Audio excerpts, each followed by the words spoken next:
Alors, bonsoir à tous, j'espère que vous allez bien. Aujourd'hui, nouvelle vidéo sur l'affaire Coleman.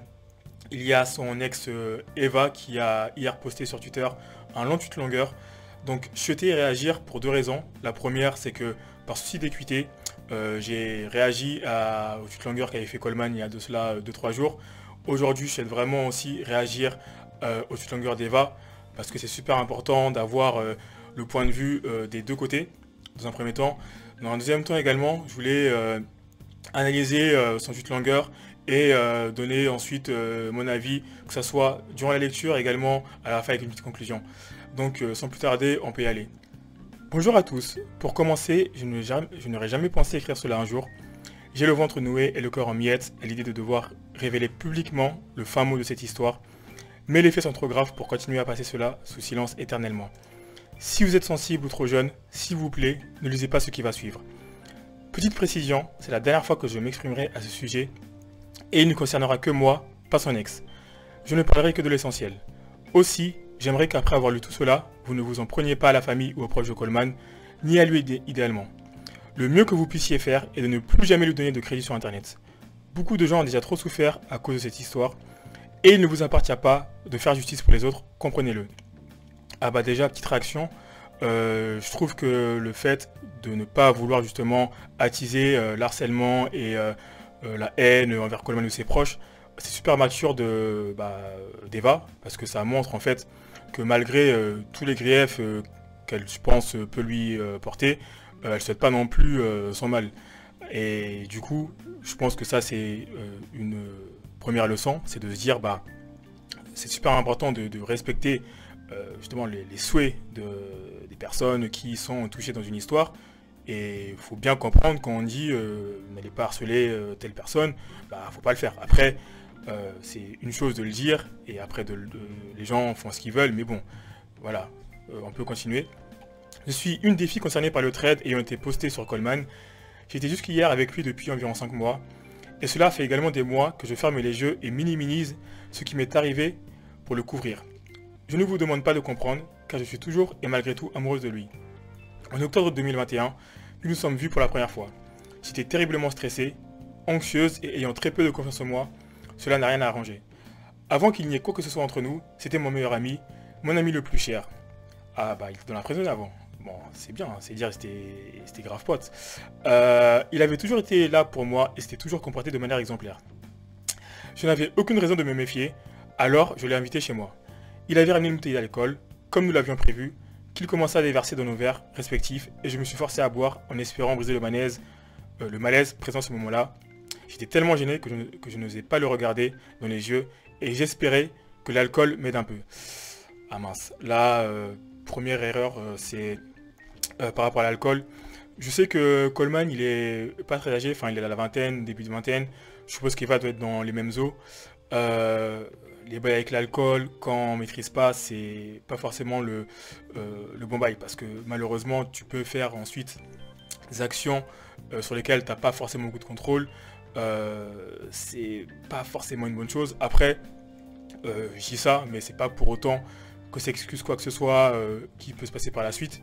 Et ça, c'est pas aussi pour, comment dire, shamer un peu la victime dans l'histoire.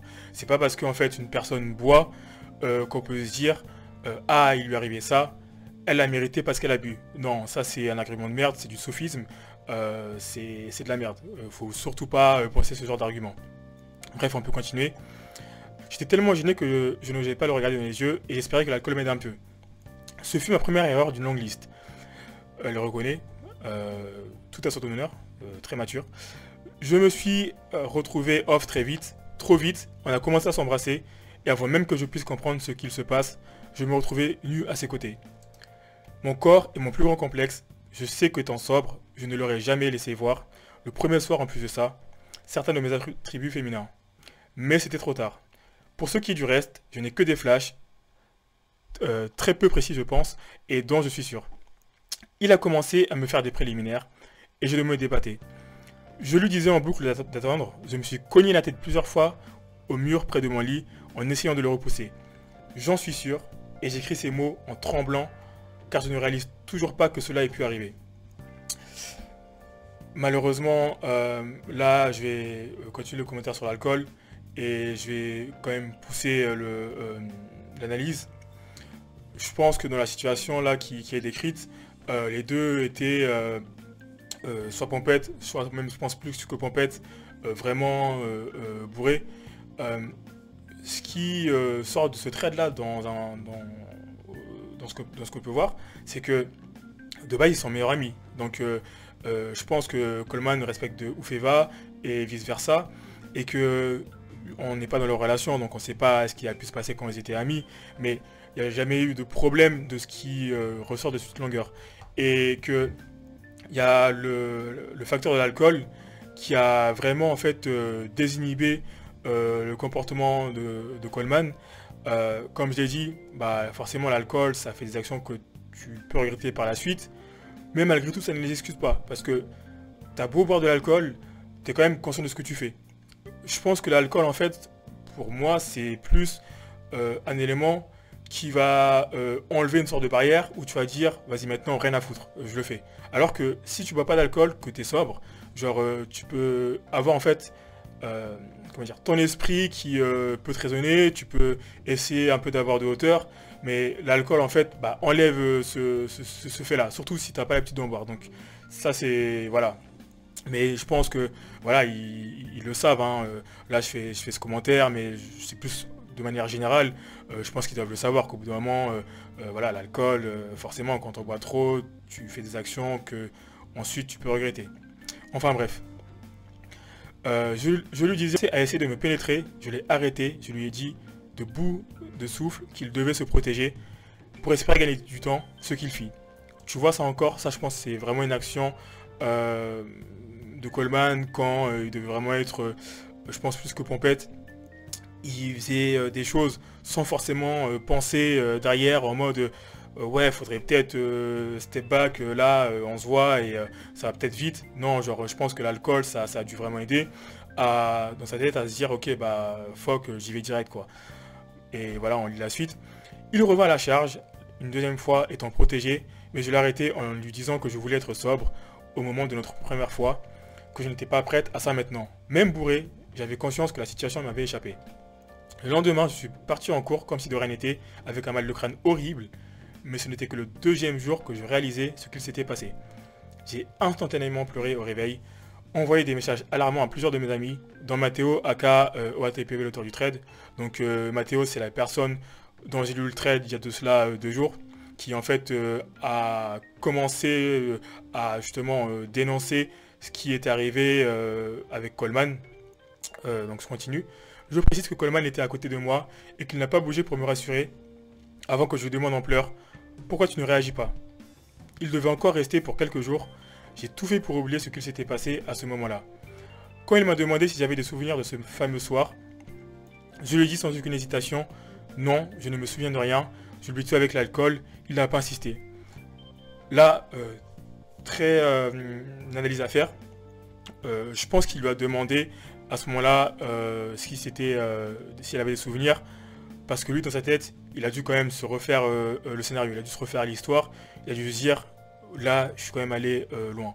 Et je pense qu'il voulait avoir une confirmation d'Eva, si elle aussi elle avait en fait ce sentiment. Mais il y a deux choses en fait dans ce fait là, c'est que malheureusement je pense que c'est le cas pour beaucoup de victimes, lorsqu'elles sont face à une agression, elles vont faire ce qu'on appelle de la déréalisation. C'est-à-dire qu'elles vont vraiment essayer de ne pas penser à l'acte qui s'est passé, qui s'est déroulé. Elles vont se dire non, il ne s'est rien passé. Elles vont minimiser en fait l'événement. Et elles vont essayer vraiment de le pousser le plus loin possible pour ne pas en fait s'y reconfronter. Parce que c'est extrêmement violent en fait de s'y reconfronter directement. Donc je pense que là c'était une stratégie de défense de sa part, de ne pas en fait reparler du sujet. Il n'a pas insisté, bah là je pense que lui de son côté aussi, il souhaitait en parler, mais je pense que c'est quand même un sujet quand même très dur et ça demande quand même beaucoup d'humilité, voilà, de parler de ses erreurs, de dire voilà ce qui ne va pas. Vu qu'elle n'a pas insisté, je pense qu'elle a dû se dire bon bah au final mon comportement n'a pas dû être si grave que ça, Malheureusement, bah, ça, il n'était pas dans sa tête. Ça, c'est en général dans les couples, là je parle général, la communication c'est super important. Malheureusement, là je parle aussi bien du côté de l'homme que de la femme, bah, on ne peut pas savoir ce qu'une personne a dans sa tête. Donc si elle ne va pas bien et qu'elle ne fait pas en fait mention de ce qui ne va pas, bah, l'autre personne qui est en relation elle va se dire bah tout va bien quoi. Donc communication c'est super important. Mais bon. Bref, suite au fameux soir, je refusais qu'il me revoie nu, ou même qu'il me touche à certains endroits, je lui accordais seulement de m'embrasser, et refusais toutes ses propositions sexuelles, ce qui devait probablement le frustrer, mais il répondait toujours, ne t'en fais pas, il n'y a pas de souci, je ne suis pas venu pour ça. La veille de son départ, j'étais blotti contre lui, et il me proposait à nouveau d'essayer. Donc je pense là, il réessayer de faire l'amour. Je me suis tué étant incapable de faire quoi que ce soit avec lui. J'avais un énorme blocage, et je me suis simplement excusé. Alors, il commença à retirer son caleçon et à se masturber devant moi, qui restait figé contre lui sans oser regarder la scène. Ma main était posée sur son torse, et il essaya de la prendre plusieurs fois en me murmurant « S'il te plaît ». Je déclinai, je forçai sur ma main, mais il força plus fort, et je finis par le laisser faire ce qu'il voulait avec. Après avoir fini ses affaires, il est parti se doucher. Ah ouais, donc là, deux éléments. Là, en fait, dans cette partie-là, j'ai pas l'impression qu'il y avait de l'alcool en jeu, donc tous les deux étaient sobres, donc on peut rien mettre sous le coup de l'alcool dans un premier temps. Dans un deuxième temps, bah là malheureusement en fait quand une personne dit non de manière ferme, ça veut dire non. C'est pas non s'il te plaît etc. En fait c'est pas un porno tu vois, c'est pas Pornhub, c'est pas genre la meuf qui fait semblant de dire non alors qu'elle veut, non. Genre faut bien se mettre ça en tête. Quand une personne dit non, c'est non, tu vois, genre ça, faut vraiment le retenir en général. On continue du coup. Je me suis mis à pleurer devant ma fenêtre, sans comprendre réellement la gravité de ce qu'il venait de se passer. Ce n'était pas son cas, puisque quand il est revenu vers moi, il m'a dit « Excuse-moi, j'étais trop loin ce soir, je n'aurais pas dû. » Il savait, je ne lui ai pas reparlé de ce qui s'est passé. Putain, je ne lui avais pas reparlé de ce qui s'est passé pendant le séjour. Donc là, quand même, il a réellement reconnu son tort, sa faute, tout à son honneur. Voilà, enfin, après, comment dire, on n'est pas juge hein, pour dire est-ce que elle doit l'excuser ou pas. Ça, c'est une chose qui est entre les deux. Maintenant, c'est vrai que, objectivement, l'action elle-même, elle est délicate. Elle est délicate parce que la personne, Eva, elle avait dit non. Elle avait dit non, il a quand même fait. Donc c'est pas évident. Bref. Suite à ça, je suis resté dans le déni un trop long moment. Je pensais que c'était normal, que je lui devais tout, car... Ah, putain, j'ai du mal. Bon, attendez, je vais pas lire, je vais boire un peu d'eau, parce que là, franchement... J'ai du mal à lire, hein. Oui, j'ai remarqué, hein. Hey, c'est long de lire un long thread, hein. Donc, des fois, je bug et tout, mais bon, faut quand même suivre le fil. Bref. Suite à ça, je suis resté dans le déni un trop long moment. Je pensais que c'était normal, que je lui devais tout ça car j'étais sa copine. Et surtout, l'unir malgré ce que je venais de subir était la dernière chose que je voulais. J'ai toujours fait passer sa carrière avant mon bien-être. Arrive le moment où son ex poste des choses alarmantes à ce sujet, mon sang se glace. Je reste dans le déni absolu. Encore une fois, je ne vous demande pas de comprendre. Je lui demande de m'expliquer. Il me donne sa version des faits. Et après avoir écouté sa version et celle de son ex, je décide de le croire, lui. Malgré ce qu'il m'a fait, oui, je sais ce que vous devez en penser. Ça, c'est également c'est de la maturité. En fait, les gens peuvent penser ce qu'ils veulent. À la fin de fin, quand tu es en couple, c'est de base deux personnes. Genre, après, bien évidemment, quand... t'as une personne qui peut être toxique, qui a vraiment un comportement qui te ronge, et que tes proches, tes amis, ta famille le voient, et qu'elle en fait part, là c'est important. Mais en soi, quand même, de base, un couple c'est à deux, donc les décisions doivent se prendre à deux. Si elle a jugé que, elle devait croire Coleman, je pense qu'à ce moment-là, elle était genre grave amoureuse, elle devait se dire, non, genre, son ex, elle raconte de la merde, et forcément c'était une parole contre l'autre, donc elle a cru Coleman. Enfin bref. Quelques jours après, je n'arrive toujours pas à arrêter de penser à ça. Je refais une crise d'angoisse, tout se mélange dans ma tête et je décide d'appeler mon ami Mathéo en pleurs. Je lui explique tout en détail. Je lui dis que j'ai peur, que les choses dans le témoignage de son ex coïncident avec ce qu'il m'a fait, mais que personne ne doit savoir. Je lui fais promettre de ne rien dire à personne.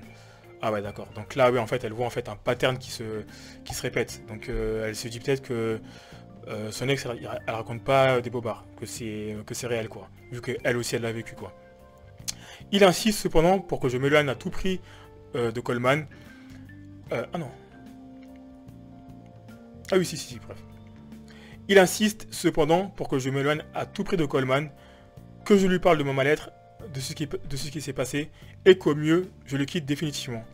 Je vais alors parler à mon copain, donc Coleman, qui, à ma grande surprise, a une version absolument différente de la mienne sur tout ce qui s'est produit durant le séjour. Ah bah là, malheureusement, en fait, là, franchement, en fait, je pense que du côté de Coleman, c'est peut-être pas intentionnel. Enfin là, il n'y a pas de détails sur en fait quand il dit que c'est une version différente de la mienne. On ne sait pas si c'est l'épisode quand genre ils étaient tous les deux dans le lit, quand c'était le premier soir quand ils étaient genre tous les deux bourrés. On ne sait pas en fait elle fait référence à quoi. Est-ce qu'elle fait référence à tout? Est-ce qu'elle fait référence à un épisode en particulier? Mais en fait là, le commentaire que je veux faire, c'est que c'est dans la vie en général. Dans la vie, chacun se fait une interprétation d'un fait historique, d'un élément qu'on a vécu.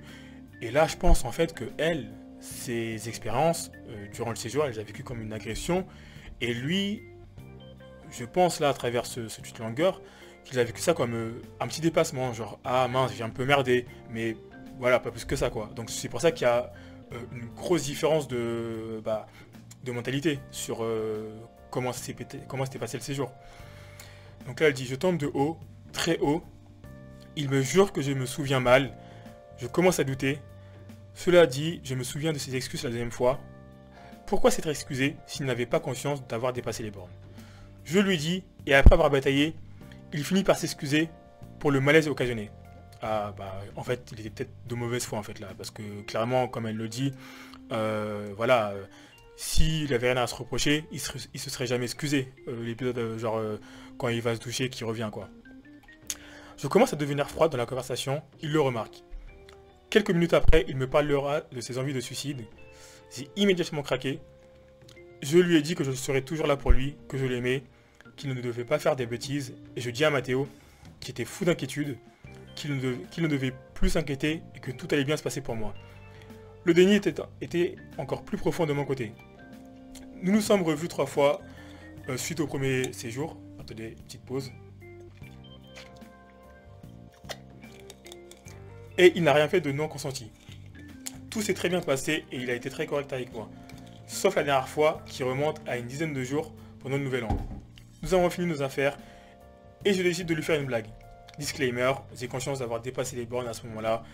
Je n'aurais pas dû faire ça, c'était immonde en plus d'être bizarre. Étant donné qu'il a toujours été très ouvert, je n'ai pas vu le mal, je suis désolé. Là par contre je vois pas trop la blague qu'elle a pu faire. J'ai plus le contexte, vous pouvez me dire dans les commentaires, mais peut-être c'était un truc un peu borderline, donc voilà, elle s'excuse. Mes doigts étaient encore humides à cause de sa semence. Je les ai alors frottés contre lui, sur son ventre et près de sa bouche. J'ai rigolé, je pense que c'est ça la blague. J'ai rigolé et je pensais que cela l'amuserait aussi. Mais il est devenu fou de rage, il m'a plaqué contre le lit, m'a maintenu les poignets très forts et m'a mis une gifle, puis une deuxième, puis une troisième. Je ne comprenais rien à ce qu'il se passait, j'étais encore sonné et je voulais juste qu'il me lâche pour qu'on puisse s'expliquer. Ah ouais là c'est chaud, attends, je continue. Mais il ne m'a pas laissé partir et m'a simplement dit « Maintenant débat-toi si tu veux que je te lâche ». Je me suis exécuté de toutes mes forces, mais je ne pouvais pas quitter son emprise. Ça l'amusait, je le suppliais de me lâcher, je lui disais que j'allais m'énerver et que ça ne me faisait pas rire, alors il a fini par lâcher prise. Au bout de combien de temps? Je ne sais pas, peut-être 30 secondes, 1 minute ou bien plus. Ah ouais là c'est une dinguerie par contre. Là genre... en fait j'ai l'impression que ça va crescendo, genre de base ils sont meilleurs amis, tout se passe bien. Ensuite à l'histoire du séjour, donc Coleman va chez Eva. Là il y a l'affaire de l'alcool, ils boivent tous les deux. Déjà ça commence à faire des choses qu'Eva ne souhaite pas. Ensuite l'épisode où il se masturbe et maintenant ça, du coup en fait ça monte vraiment crescendo j'ai l'impression. mais c'est chaud quoi. J'étais terrifié, je n'avais certes pas bien agi à la base et je ne me cherche aucune excuse, mais il venait de lever la main sur moi. Après quelques minutes, je suis revenu m'asseoir sur le lit et j'ai croisé son regard pendant plusieurs secondes. Je n'ai jamais regardé quelqu'un avec tant de peur. Il m'a dit, qu'est-ce qu'il y a? Comme si rien ne venait de se passer. Avant aujourd'hui, je n'ai parlé à personne de ce qui s'est passé ce soir-là, par honte, autant à cause de mes agissements que des siens. Ouais, putain, merde, c'est comme je l'ai dit, hein. Sentiment de culpabilité, sentiment de honte, en se disant, même si elle est victime, est-ce que c'est de ma faute? Est-ce que j'ai fait quelque chose qui allait pas? C'est vraiment pas évident en vérité, hein. Comme j'ai dit, double peine. Première peine d'avoir subi l'agression, la deuxième de devoir confronter en fait l'agresseur. C'est terrible. Bref, durant 5 mois, j'ai continué à fermer les yeux, mais pas Mathéo, qui revenait à la charge continuellement en me suppliant de m'éloigner de Coleman, jour après jour, à tel point que cela devenait très conflictuel dans notre amitié. Sur son privé, il ne se gênait pas, à raison, pour dire à quel point il le détestait, et faisait de nombreux indirects. Malgré moi, quelques personnes ont fini par être tenues au courant de l'histoire des premiers soirs. En voyant les proportions que cela commençait à prendre, je pris peur. Je pris la défense déraisonnée de mon propre agresseur, en disant dans le pire des cas qu'il ne s'était rien passé, ou alors que tout allait bien et que j'avais abusé dans mes propos à cause de l'émotion. Mais mes amis n'étaient pas dupes. La suite de l'histoire, vous la connaissez. Mathéo décide de publier le thread dans le but de me faire ouvrir les yeux et dénoncer les agissements de Coleman. Thread sur lequel je n'aurais jamais osé parler de ce qu'il s'est passé ces soirs-là. Ah bah là, en vérité, c'est encore un exemple que la parole d'Eli. Là, je fais un petit aparté par rapport à l'affaire MeToo qui a commencé il y a 4 ans, quand des actrices ont commencé à call out, donc à dénoncer de grands réalisateurs. Donc en tête, tu avais, je crois, Verstein ou Erstein, enfin bref, un grand réalisateur. Et du coup, à la suite de ça, bah, tu as plein de paroles qui sont déliées. Et il y a quand même comment dire, pas une controverse, mais je veux dire une réserve qui a commencé à se faire au bout d'un moment, c'est que bah, tu as eu énormément de témoignages, mais un témoignage n'est pas une condamnation. C'est deux choses différentes. Un témoignage, c'est la parole d'une personne qui dit des faits, et une condamnation, c'est lorsqu'une personne est condamnée par la justice pour des faits caractérisés. Donc, on peut caractériser à travers un témoignage qu'une personne a subi une agression, mais pour en fait se faire juger, c'est autre chose. Et avec l'affaire MeToo, le truc c'est que tous ces témoignages, au bout d'un moment, il y a une partie, pas de la population, mais je veux dire de l'opinion, qui disait non mais au bout d'un moment, on veut call out tout le monde, on veut vraiment à chaque fois à abuser de telle personne, mais au final c'est pas forcément bon. Et moi mon avis par rapport à ça, franchement, d'un côté, c'est vraiment bon l'affaire MeToo, parce que, en fait, dans ce genre de moment, en général, il y a quand même une dichotomie de pouvoir. T'as l'agresseur qui est en général plus puissant, qui a plus de renommée, qui est, entre guillemets, plus célèbre, et l'agressé qui, au final, est un peu plus bas, on va dire, socialement parlant. Du coup, l'agressé, elle a souvent peur de dénoncer l'agresseur, parce que quand tu dénonces l'agresseur, et ben tu vas avoir une levée de bouclier de personnes qui vont dire ouais mais non, elle dit n'importe quoi, c'est de la merde, etc. Donc c'est très compliqué en fait d'avoir la force de vouloir témoigner. Maintenant, et là genre c'est quand même une réserve, et c'est pas du tout par rapport à ce trait, là c'est vraiment un commentaire général. C'est que comme j'ai dit en fait dans mes précédentes vidéos, faut pas croire à 100% tout ce qui est dit, des deux côtés, que ce soit du côté de l'agresseur ou de l'agressé. Je pense qu'il y a une zone de gris. Pourquoi cette zone de gris existe? Parce que chacun se fait son interprétation de ce qu'il se passe. Après, forcément, quand il y a par exemple une agression sexuelle ou un viol, c'est caractérisé. Après, ça c'est le but de la justice. C'est pas le but de Twitter, de je ne sais qui ou même de moi de dire ce qui s'est passé. Là, moi, je lis en fait les suites longueurs. Ensuite, normalement, le but c'est à la justice, à la police de mener l'enquête, et ensuite à la fin de voir si les faits sont avérés ou non. Après, il y a des controverses. Bon, on pourrait peut-être faire une autre vidéo sur ça, parce que là, je digresse beaucoup. C'est que la justice, ce qu'il faut se dire, c'est que quand même, elle est régie dans une société où, bon, là, bon, je vais faire mon féministe, hein, mais en vérité, c'est quand même régi par des mecs. Donc, les mecs, lorsqu'ils vont être jugés en général, tu sais, tu aurais une sorte de, je dirais pas de pro-code, mais une sorte de, pas de code, mais inconsciemment, pas mal d'hommes vont minimiser des faits qui, objectivement, sont très graves. Et du coup, la justice, bah, elle n'est pas genre extérieure à la société. Dans la justice, il y a beaucoup d'hommes. Et forcément, s'il y a des hommes, bah, il peut y avoir une tendance à minimiser des faits d'agression. Donc voilà, ça c'est une petite parenthèse que je ferme. Bref, on termine le trade. Je tiens à m'excuser auprès de Shironeki et d'autres amis auxquels j'ai menti pour protéger Coleman, ainsi qu'auprès de son ex, à qui je n'ai donné absolument aucun crédit. Je suis conscient d'avoir très mal agi, je sais que j'aurais dû partir très loin dès le premier soir, mais je n'ai jamais pu m'y résoudre par amour. Et oui, par amour, hein. Et oui, les gars, enfin, de l'extérieur, tu sais, les gens, enfin, en fait, je pense qu'il y a des gens qui lisent le trade et me disent, mais meuf, t'es sérieuse? Le gars a fait ça le premier soir, tu te paries directement. Mais non, ça se fait pas comme ça en fait. Genre, ils étaient meilleurs amis, je pense qu'il y avait énormément de sentiments en jeu, donc c'est pas facile, hein. Bref, en écrivant cela, j'ai d'ailleurs la terrible impression de trahir celui que j'aime en le dénonçant, bien que cela soit totalement légitime. J'ai conscience d'être matrixé, et le manque de sommeil, surplus d'émotions de ces derniers jours ne joue absolument pas en ma faveur. Je suis tellement désolé. Merci d'avoir lu jusque-là. Merci à tous ceux qui m'ont soutenu et qui continuent de le faire. Vont sans doute être très compliqué, mais tout est fini désormais. Prenez bien soin de vous et de vos proches, faites attention à qui vous côtoyez, et surtout, n'ayez pas peur de parler autour de vous des comportements étranges que vous pouvez subir. Même si vous aimez cette personne plus que tout, je sais ce que vous vivez. Je suis en plein dedans. Et rien au monde ne justifie d'abuser de la personne qu'on est censé aimer. S'il vous plaît, n'ayez pas peur. Vous serez soutenu.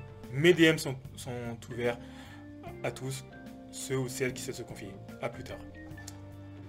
Donc voilà, pour conclure, j'ai quand même au final fait pas mal de commentaires durant la lecture du trade.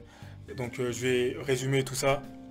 Premièrement, bah, les faits qui sont énoncés par l'ex de Coleman, Eva, corroborent en soi avec les faits de Matteo. Donc il corrobore aussi avec les faits de l'ex de Coleman. Donc Eva c'est son ex, mais il a son ex d'auparavant. Ce qui fait que bah, du côté de Coleman, ce sont quand même des actions qui sont pas du tout évidentes. Maintenant, moi, je suis pas juge, hein. Je suis pas juge, je suis personne, je suis juste quelqu'un qui commente. Le but c'est pas de dire que c'est un putain de connard, un salaud. Moi, c'est pas du tout ma responsabilité. La chose c'est de caractériser, moi à travers ma lecture, de me faire mon avis. Mon avis c'est que bah, malheureusement, c'est une situation qui de base avait bien commencé, ils étaient amis, meilleurs amis. Ensuite, il y a eu la première soirée lorsqu'ils ont eu l'alcool qui est rentré en jeu. Ensuite, c'est monté crescendo. Comme j'ai dit encore une fois, on n'est pas dans leur relation, on n'était pas avec eux durant les faits qui se sont déroulés. Malgré tout, une grosse force à Eva pour avoir parlé de ce trade, pour avoir parlé de tout ce qu'elle a vécu. C'est super personnel, franchement, ça demande beaucoup de courage. Et comme j'ai dit aussi, c'est super important. J'avais fait un aparté genre, durant le trade par rapport à l'affaire MeToo, par rapport en fait à la dénonciation de potentiels agresseurs. La chose c'est que dans ce genre d'affaires, on a souvent tendance à croire l'agresseur parce que comme j'ai dit, bah, il a un statut social en général plus élevé, il a plus entre guillemets de prestige que l'agressé. Là dans cette affaire, il faut quand même donner beaucoup de force à Eva pour avoir eu le courage de dire tout ça. Mot de la fin, il faut quand même respecter ses paroles. Voilà, pas non plus donner d'agression à Coleman, pas le mettre entre guillemets plus dans la sauce. Dites-moi ce que vous en pensez dans les commentaires. J'espère que cette lecture, ces commentaires vous ont plu. Et je vous dis à la prochaine. Ciao.